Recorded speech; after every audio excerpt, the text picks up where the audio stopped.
In our last house video, we took you inside the house and showed you the trim work. There hasn't been a lot more done inside. We did get our cabinet package and some of those cabinets are installed, but the order was messed up a little bit and we're waiting for some replacement cabinets before we can finish the cabinet install. But today we're going to button up the outside of this house by installing something that's very critical and kind of the last item for the exterior of the house. So except for shutters, the outside of the house here is done. There's some landscaping and stuff to do, and those are things that we're going to do it yourself on. But you'll notice over there, there's a big old hole on the end of the garage. And today we're going to get our garage door. Throughout this house build series, and if you've missed any of it, there's a playlist down below and it shows everything from scraping the grass off of this hill right here and then pouring concrete and then watching the house go up to where it is now.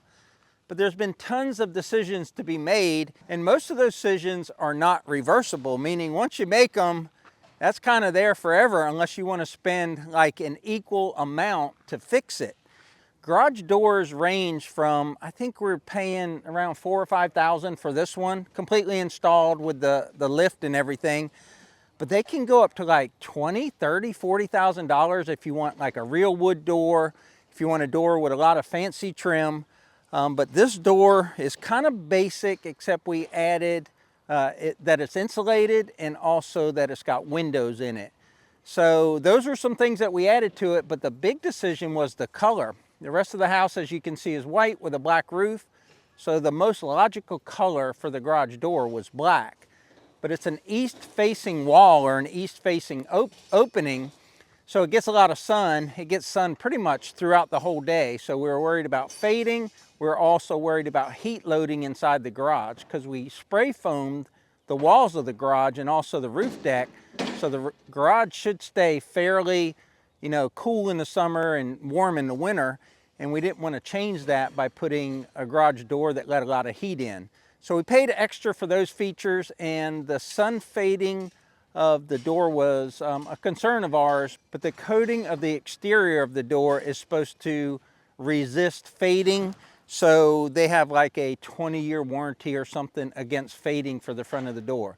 Another thing that we didn't think about, and actually we just brought it up with the installer this morning, was possibly going with a wall-mounted garage door opener instead of the traditional one that goes in the center of the garage. So the one that goes in the center is going to have a track that the garage door rides up on. And I asked them this morning if we could change that to a wall-mounted. Well, there's two issues that prevent us from doing that. One is there's no electrical on the wall mount. So if we went wall mount, we'd have to get an electrician in here to put an outlet. And then two, he didn't bring a wall mount with him. And the cost for a wall mount versus the traditional one in the center of the garage is about $350 more, not counting the electrical work, which is probably easily $100 to $200. So going back in time, we probably would have invested that extra money for a wall mount, but we didn't. So today's video is going to show the install of a traditional garage door opener. These guys are moving out. I'm trying to get a light set up in here, and they've already got like, I don't know, a fourth of the door put together. Okay, my GC's on site, and we just talked with the garage door guy, and we made a command decision. We're not going to install the opener in the center of the garage. The contractor's going to get an electrician to come in and put an outlet on the side. They're measuring for that right now, and then we're going to do a side mount because it's going to be about $550. I said, what do you think? Is it worth it? Is it quieter? He said it is night and day quieter. Now we're putting up a Genie belt drive and they're pretty quiet. I put one in myself, but the wall mounted doesn't have that long chain or that long belt and the track and all that. He said night and day. He said he's never had anybody who spent the extra money for a wall mount ever regret it. So this is just another one of those on the spot decisions we have to make, and it's going to cost us, like I said, around $550. But in the long run, that's a drop in the bucket for a house, your forever home, and also for just the quietness and the clean look of the garage. The guys bring their own table and they set up everything. They've got all their tools here, all the parts they need, and all the hardware. So they're very, very organized. I asked him about something, told him I was filming or whatever. He said, "It ain't gonna hold me up, is it?" I said, "I'm gonna try and stay out of your way as much as possible." He said, "I've got 2 garage doors to put in today, so please don't get in my way." So I'm gonna do my best to stay out of his way. We hooked him up with a light in there so that he has light, he can work a little better, and also for filming. And we've got 4 of the 5 panels up already. So these guys are moving real quick. We've got 1 more panel to put in, and that's the one with the lights in it. And then it's the door is basically installed. And as we mentioned earlier, we're not going to have the opener in it. Putting the spring on that holds up the tension of the door or the weight of the door. And I asked him, I said, "If you're not putting the opener in today, will we be able to open the door without an opener on it?" And he said, "Yeah, the spring takes all the weight of the door, so we'll be able to open it manually until we can get the electrical outlet put in and the wall-mounted opener put on."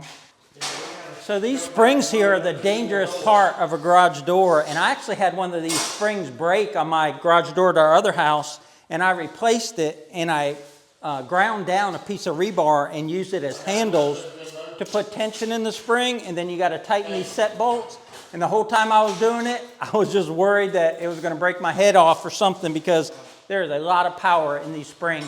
They heard me tell my rebar story, and they said that that's not the preferred method, so don't try this at home, guys. Like everything with this house or a house build, everything is an option. So you not only can pick to have windows in the top, you can also pick to have the shape of your windows. You can have windows that are tempered or hurricane proof. You can also have tinted windows, and all those things cost extra money. And honestly, I forgot what kind of glass that is, but I know we didn't pay for tinning. I figure we can always have someone come back and tint it, or we can tint it later if it becomes a heat problem. All right, so we got our rails going up here, and like we said, the opener will go over there. He's winding up the spring the safe way. That's a lot safer than the 2 pieces of rebar we talked about earlier. And because we're going with the wall mount, we're going to have an outlet here that doesn't do anything, and then those wires will be used, will get pulled into the attic, but then we'll have all this space here will be clear. We won't have any track right here. I'm actually going to have to thank my good friend Chad Doss from Doss Farms, because he sent me a video this weekend of a wall mount he had done on his garage, and he said, "This is something you could consider." So Chad, thank you for the idea. I'll be sending you a bill for the $550 that you just cost me. But here goes the window top section of it, getting ready to get installed. Nice, nice. Like I mentioned earlier in the video, I just never gave a lot of thought to a garage door and how much it completes a house, because I've never built a house before and I've never picked out a garage door. And it's a big deal. And it really, really complements the house. And we had a comment that that was a big door opening, and it is. I have a full-size pickup, and she has a Toyota Highlander, and we've been coming in a 16-foot wide door, both of us, in our garage. We keep our vehicles in our garage, and our garage door is 7 foot tall, so the Highlander and my truck barely fit in there side by side, and also height on my truck. This is 18 foot wide, single door, and 8 foot tall. Now we have 2 extra feet for both of our vehicles to go in there. So we're pretty excited about that. And also we have an extra foot of height. And this door is also wind loaded. So what that means is that in addition to this structure on the door, that it has these metal bars on the inside that are about that wide. They go all the way across the door, and they allow it to absorb or not bend under at least 120 miles an hour, maybe 130 miles an hour. So it's a code here in Florida for your doors to be able to withstand that. So it's not only fortified with insulation and panel on the inside, but it also has reinforcing bars on it. So we were talking about how the door is reinforced. You see that these pieces of metal are, as long as my finger, and that gives you the reinforcement. And then we got an internal skin so you don't actually see the back side of that black metal.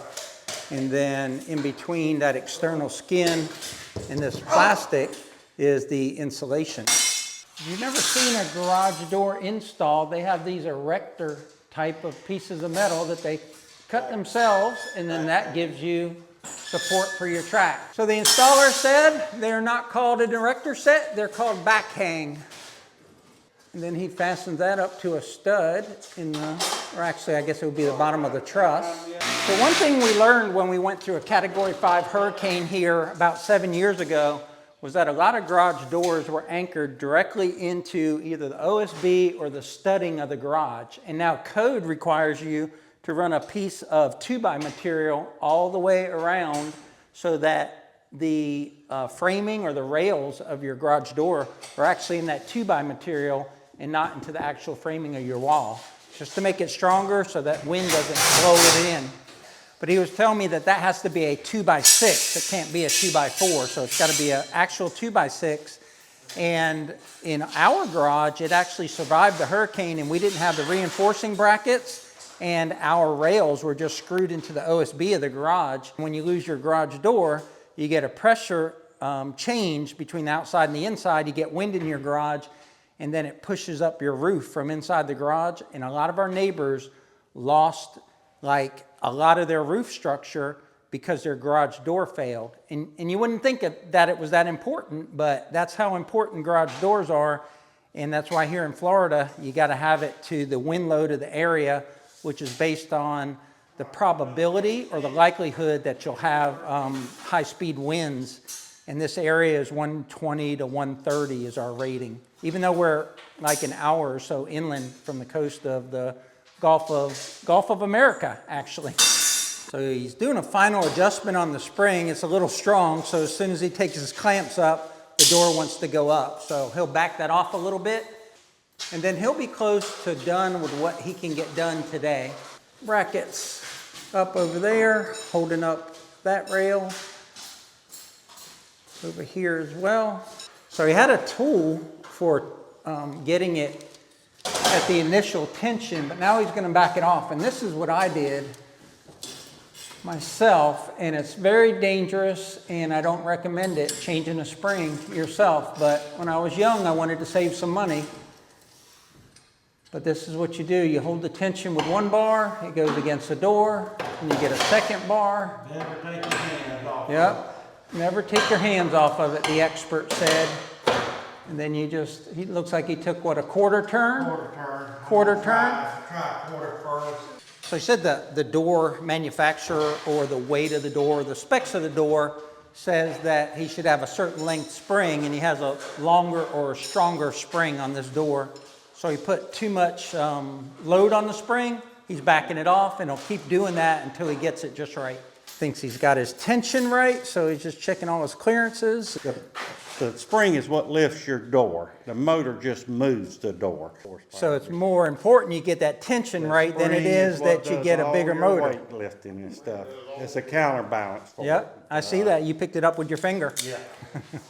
All right, we've got that right, and I'm going to stand out here because he's probably going to close it again. So they got a little bit of adjustment left and a little bit of trim work, and then the garage door will be done. Done except for the opener because of that last minute change.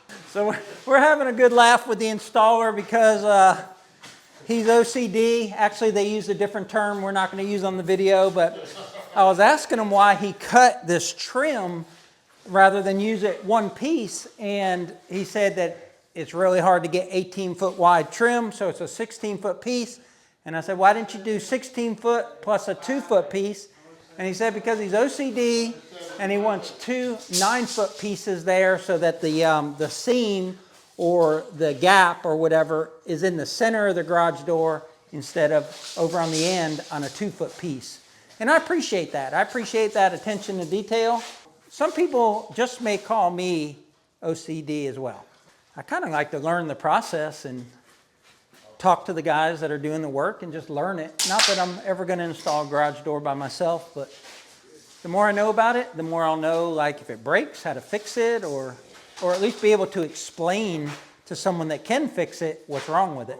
I can look at something generally and kind of figure it out. It would take me probably 5 times as long as you to put up that trim because I would want it perfect, and I'd be scared once I nailed it that I wouldn't be able to get it back down. But we got it on there and it's straight. And by we, I mean Jimbo. So I just noticed this the other day. We got this 2x6 here and it's pretty chewed up, and I thought that's the way it's going to be, but actually it's going to get a piece of trim over it and it's going to cover that up.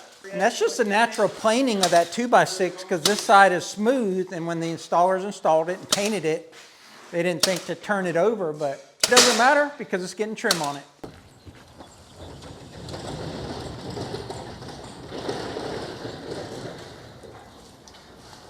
Because he's not putting the opener on today, he's actually going to put a little lock on it so that we can keep it closed and secure the garage. All right, he's got the install all done, but we usually ask our contractors on a scale of 1 to 10, with 10 being hard and 1 being easy, how hard was this job?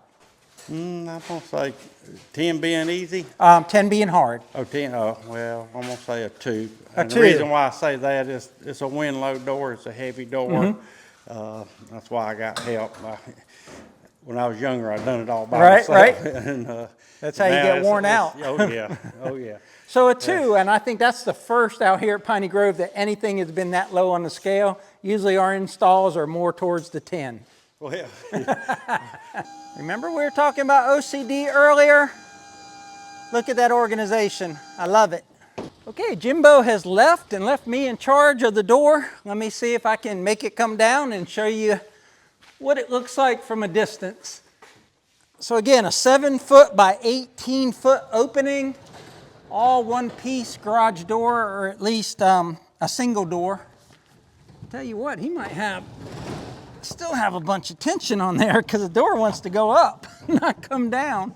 Come on, door. Remember, there's no opener on here. All right, there it is. That's what it looks like. And Jimbo actually wanted to get on camera and talk to you guys about garage doors and just kind of put some more information out there. But he's got a 90-minute drive. He's got 2 more doors to put in today. But that's what it looks like after all of Deb and I going back and forth. What color should the door be? What should the windows be and everything? That's what it looks like.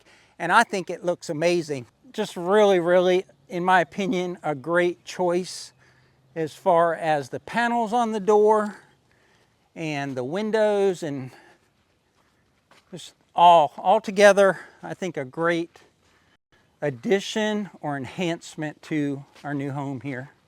But that's going to wrap up today's video, folks. Be sure to stay tuned. We have a complete playlist on everything we've done to this house, and every Sunday we post a new video, and the next video will likely be cabinets. But when he comes back and puts on that side opener, that wall-mounted opener, we'll capture that as well in case you guys are interested in how one of those mounts. But until next time, y'all take care out there. We'll catch you on the next video. And remember, life's way too short to have an ugly garage door. And also check out these 2 videos right here. They're totally awesome.